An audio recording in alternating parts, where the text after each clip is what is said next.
Et salut à tous les amis, c'est CryptoPartage, c'est un plaisir de vous retrouver pour cette nouvelle vidéo du challenge Road to 10K, l'épisode 2.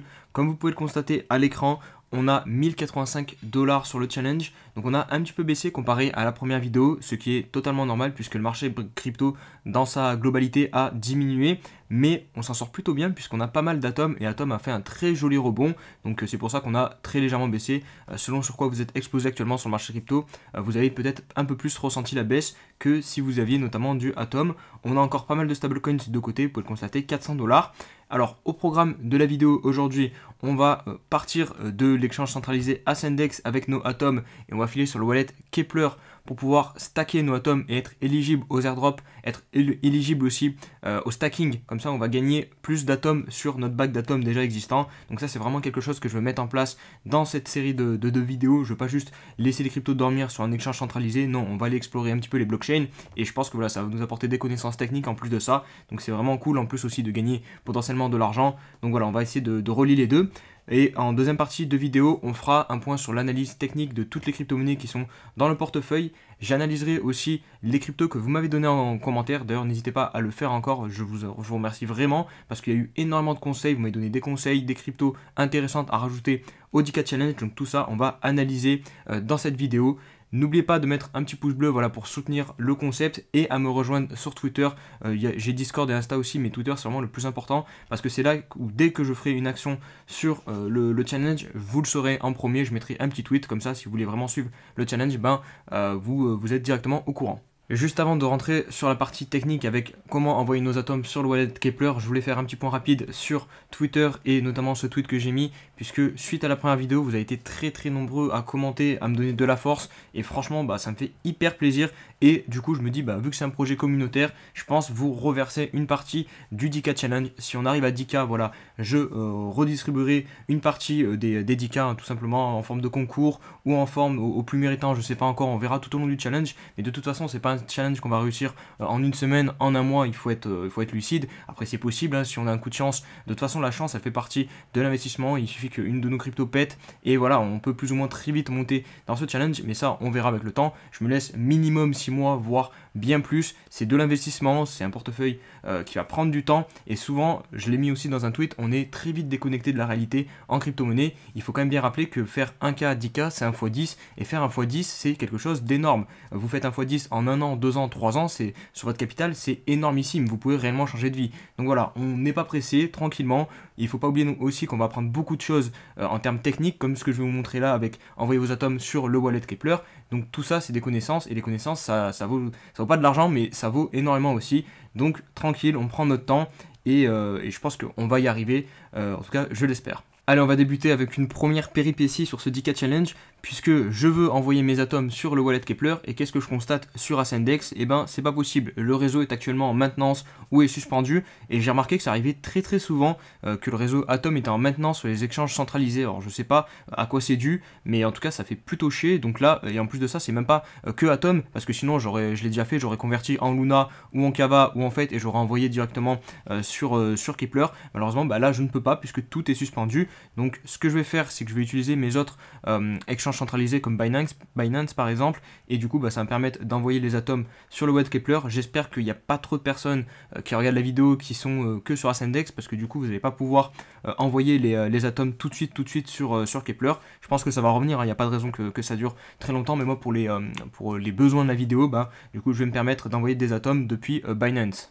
Alors, on se retrouve donc sur Binance. J'ai acheté exactement la même quantité qu'on possède de atomes sur Ascendex, donc 7,5. Donc avec les frais, on est à 7,49 et des poussières. Bref, on va pas chipoter pour 0,01. Donc, ce que l'on va faire, c'est envoyer maintenant les atomes sur Keplr et la manip sera exactement la même sur Ascendex, pour ceux qui sont sur Ascendex. Si jamais vous avez vraiment des difficultés, n'hésitez pas à rejoindre mon Discord, on essaiera de vous aider, mais je pense que pour envoyer 2 atomes jusqu'à Keplr, vous devrez y arriver. Il y a beaucoup de tutos aussi sur internet et là je vais faire la manip en direct devant vous. Donc pour installer Keplr, c'est la petite extension que vous voyez ici où je passe mon curseur de souris.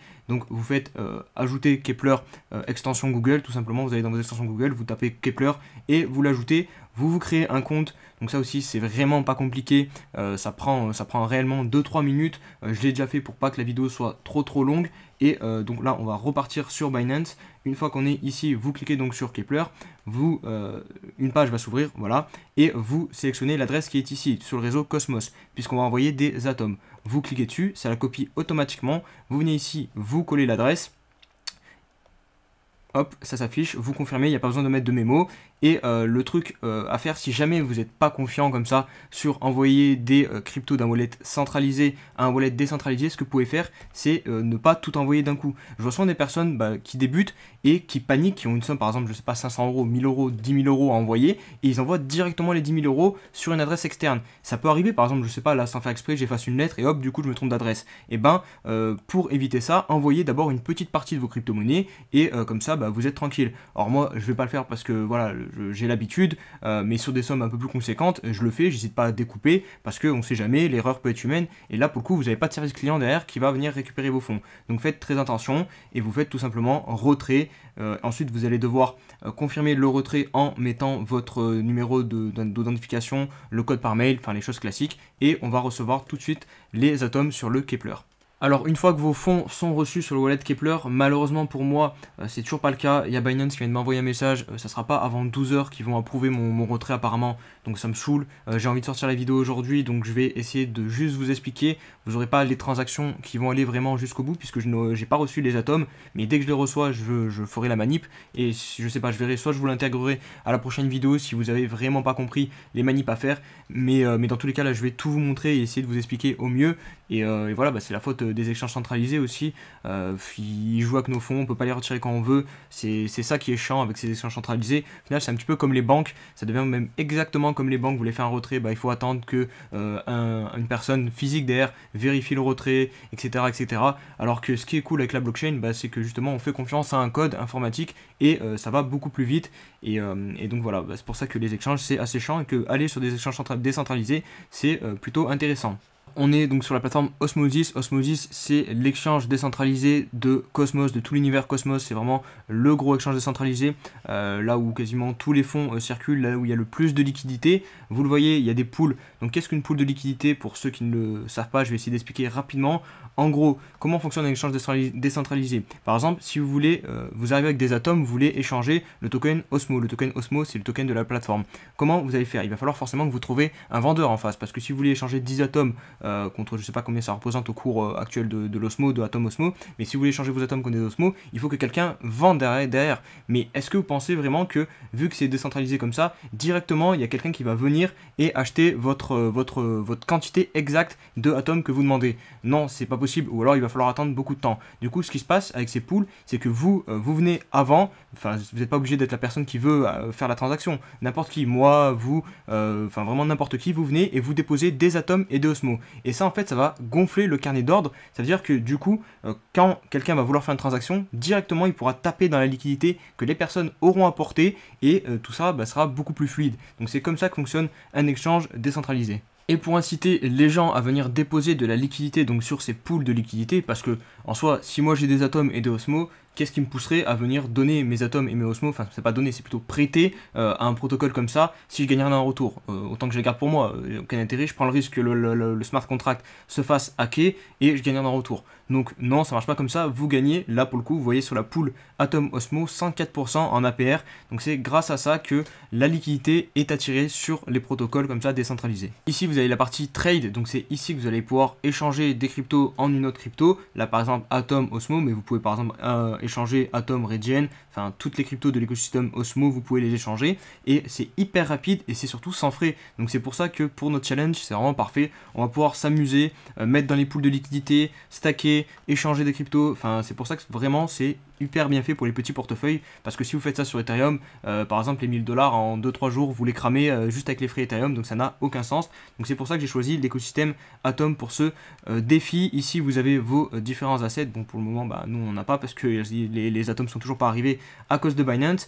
Et la partie donc qui va nous intéresser pour le début de ce challenge, c'est la partie stake. Donc vous allez vous retrouver ici sur l'interface Keplr. vous avez ici les différentes cryptos de l'écosystème Atom, et nous ce qui nous intéresse c'est stake nos Atom Cosmos, puisque on a 7,5 Atom qui devraient arriver ici sur le wallet, et c'est ça que l'on veut faire. On veut les stacker pour le moment en gagnant à peu près 20% d'APY. Je crois que l'APY est actuellement à 20% à peu près sur Atom, ou 15%, je sais plus exactement, mais en tout cas c'est toujours ça de prix. Et surtout si je le fais, parce que 15% APY bah, c'est très bien, mais sur notre petit bag ça va pas changer grand chose. Mais le plus important c'est qu'on va être éligible aux airdrops, et sur Atom il y a énormément d'airdrops. Donc on va tout de suite déposer nos atomes. Je vais en déposer 6,5 des 7,5 qu'on va recevoir, puisque je veux quand même garder un atome pour pouvoir me balader sur notamment Osmosis, et toujours garder un petit peu de liquidité de côté. C'est toujours très intéressant. Vous le voyez, nos fonds vont être bloqués pendant 21 jours. Ça veut dire que si vous voulez retirer, vous allez devoir attendre 21 jours. Mais nous, on s'en fout, puisque on est là pour du long terme. Donc vous allez cliquer sur Delegate.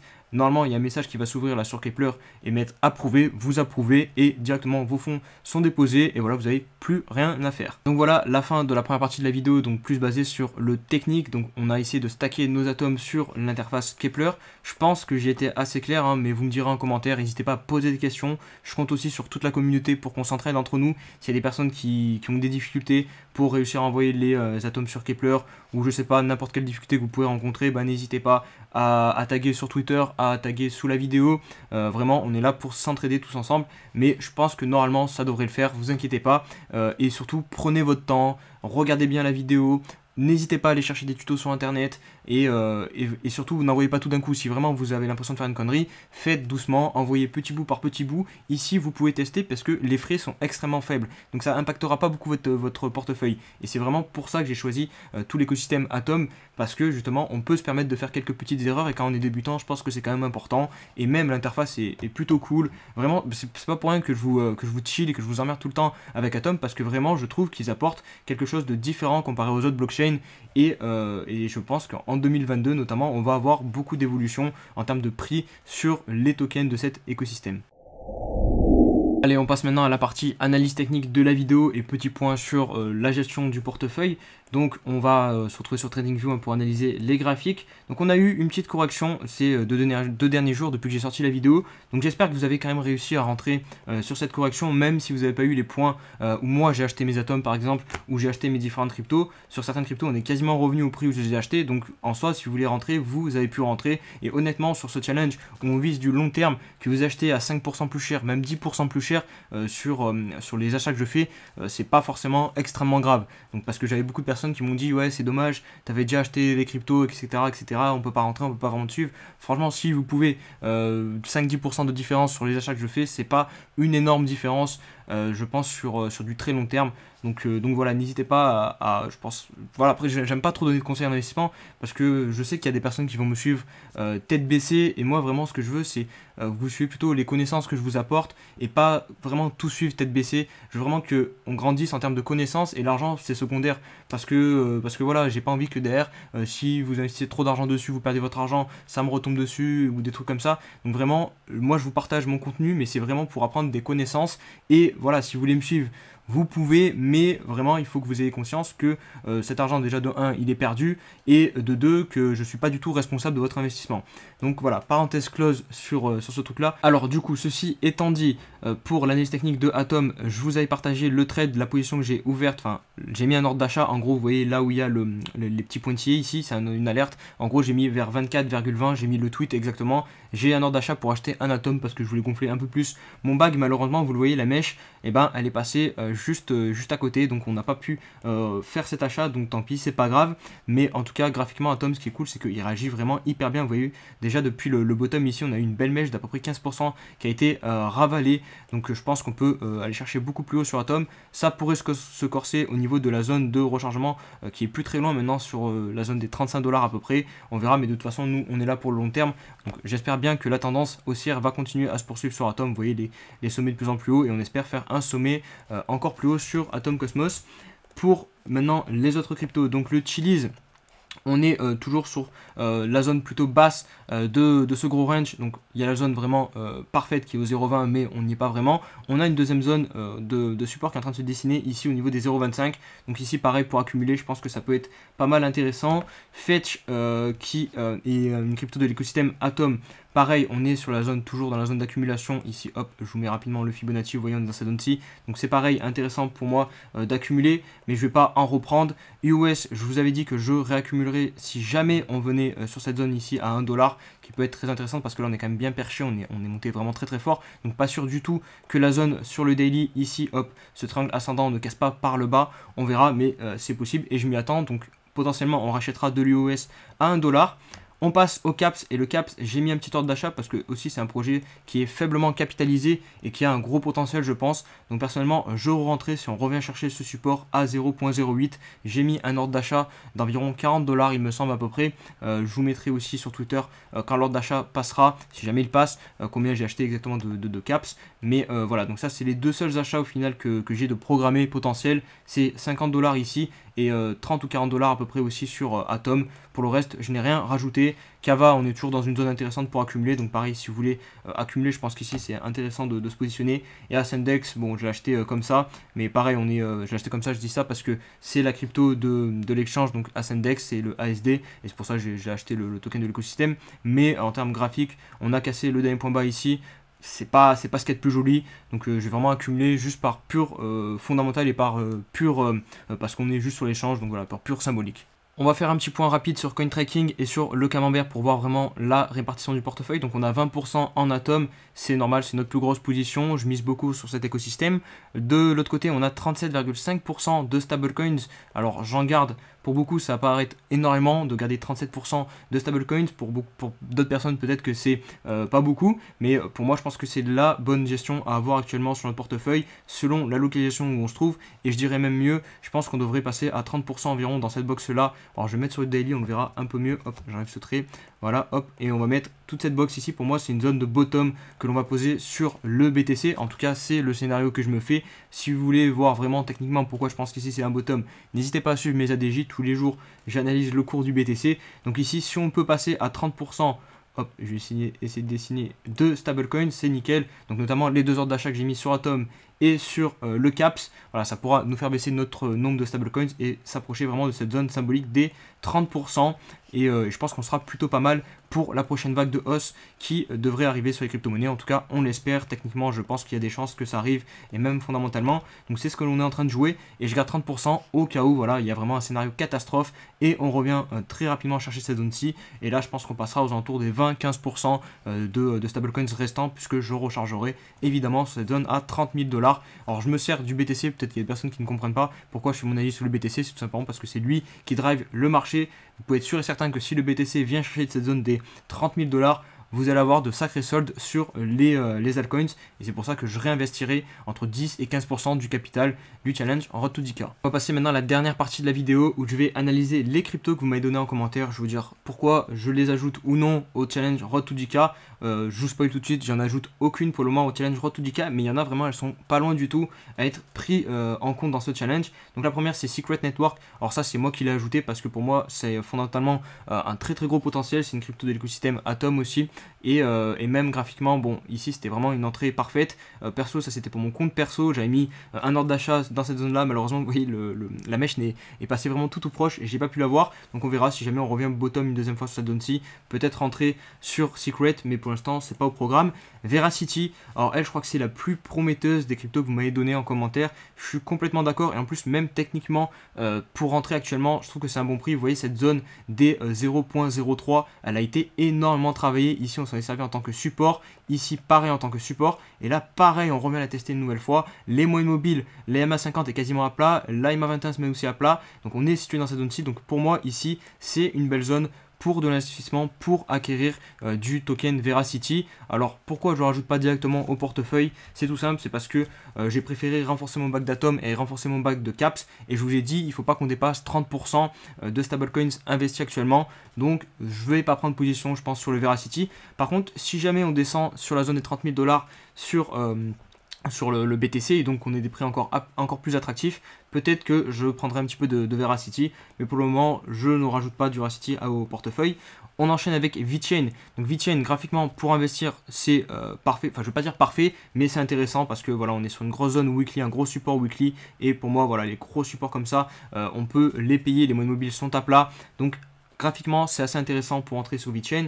Maintenant, pourquoi j'ajoute pas au portefeuille? Parce que tout simplement, je trouve le projet déjà beaucoup trop capitalisé. Il me semble qu'il y a 5 milliards de capitalisation, même peut-être un peu plus, parce que je confonds avec Filecoin. Et Filecoin, ça va être exactement pour la même raison que le token VeChain. De pourquoi j'ajoute pas au portefeuille, c'est parce que ces deux projets sont trop capitalisés selon moi. Ils sont tous les deux dans le top 50 des cryptos et je cherche les x10. Alors vous allez me dire, oui, mais tu as de l'Atom, mais Atom, voilà, c'est vraiment pour travailler dans l'écosystème, pour être éligible aux airdrops, donc il y a des raisons supplémentaires, mais là pour uniquement faire un x10 sur le capital, je pense que VeChain, Filecoin, c'est mort. ICP, c'est exactement la même chose, mais en plus de ça, lui vraiment, ce qu'a fait la team au listing avec un énorme dump, je sais pas si vous étiez déjà sur le marché quand le listing a été fait, mais en gros, les fondateurs du projet ont dégagé leur bague directement sur le listing à la tête des retails, et du coup ça a fait dump le cours. Donc certes, on est en train de consolider, donc graphiquement on pourrait se dire voilà, c'est une belle zone d'accumulation, mais après un move comme ça, je suis pas fan du projet, donc non, j'achèterai pas d'ICP, et en plus de ça, c'est un projet beaucoup capitalisé aussi. Amplefort, alors lui, il pourrait entrer dans le projet. Le problème, c'est que je connais pas du tout le fonda, et parce que graphiquement, on est vraiment sur une grosse zone d'accumulation ici. Et surtout, on avait eu un gros pump en 2017. Donc, sa crypto, elle peut être intéressante, mais à jouer en mode pump and dump. En gros, si vraiment on a le prix qui revient s'établir au-dessus des 0.09, et je dirais même mieux la barre symbolique des 0.10, et ben là, pour le coup, on pourrait tenter une entrée agressive parce que ça sera un gros signal qui peut être surveillé par pas mal de traders. Parce que vous le voyez ici, depuis plusieurs années, à chaque fois, on vient taper le haut de cette résistance et à chaque fois, on se fait repousser. Donc, si jamais on vient clôturer ici, qu'est-ce que ça veut dire? Ça envoie quand même un signal très fort. Attention, warning, il se passe quelque chose. Donc, peut-être, voilà, si jamais l'alerte sonne, on verra si on prend un trade ou pas pour entrer sur AMP. Et enfin, on va conclure avec le XRP. Il fallait s'y attendre avec la XRP Army. Forcément, des personnes m'ont dit de prendre du XRP, mais XRP, ça sera les mêmes raisons que VET et le Filecoin. C'est déjà beaucoup trop capitalisé. En plus de ça, comme je l'ai dit hier dans ma vidéo, la DJ, je suis pas fan du projet. Donc non, je n'ajouterai pas le XRP au projet. Désolé la XRP pour la XRP Army, mais je pense que voilà, en tout cas, j'espère que vous comprendrez mon point de vue. Voilà, c'est tout pour cette vidéo, j'espère qu'elle vous a plu. Si c'est le cas, comme d'hab, n'hésitez pas à mettre le petit pouce bleu, à me rejoindre vraiment sur le Twitter. Je vous mettrai d'ailleurs sur le Twitter la liste ici que vous voyez, donc avec toutes les cryptos intéressantes, lesquelles on étudie dans ce projet Road to 10K. Donc voilà, vraiment venez me suivre sur Twitter, c'est là où se passe la majorité des choses. N'hésitez pas, donc comme je vous dis, à mettre le petit pouce bleu vraiment pour me soutenir, parce que c'est des vidéos qui me prennent beaucoup plus de temps. Gérer un autre portefeuille, plus vous faire des petits tutos, ça prend vraiment beaucoup de temps, mais vraiment j'adore et j'espère qu'on ira loin dans ce projet. On se dit à demain pour une nouvelle vidéo, prenez soin de vous, et si jamais des personnes ne regardent pas les vidéos de demain, et peut-être qu'il n'y en aura pas en plus, parce que autant j'aurai pas le temps avec le 31, je vous souhaite à tous de passer de très belles fêtes de fin d'année, un bon 31, et on se dit à très vite. Allez, ciao ciao.